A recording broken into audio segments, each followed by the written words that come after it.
Internal rotation from the standing position can be performed from a lot of different settings. So the revolution really provides you tremendous variation. So watch all these different ones.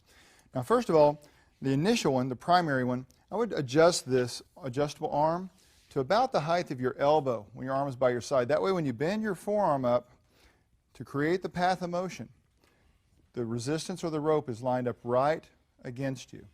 So the whole thing about all these internal rotation and external rotation exercises is that you're only moving in rotation.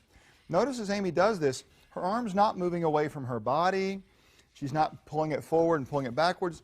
If I put my finger right below her elbow, it's staying right there like a hinge. And that's the important part of this. Now, let me show you some other things we can do. In this setting, notice she had to step away from the machine enough to give herself some tension.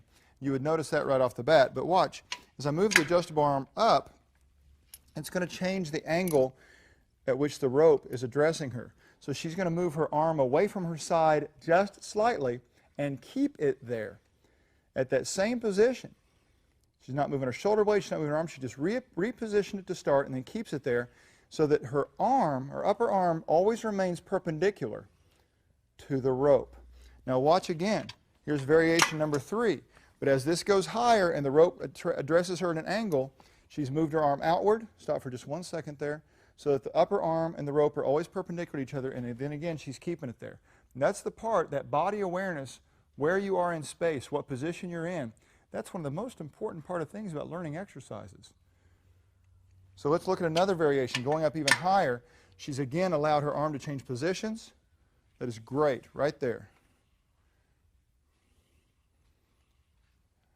And now as I go up even higher, I'm going to have her actually scoot towards me a little bit. I may go on up to the top setting. So this could be up here in number 1 or 0.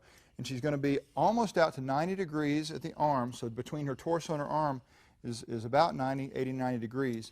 And her rotation now looks more like a forward and downward motion. And that's one of the great variations allowed for internal shoulder rotation with the revolution.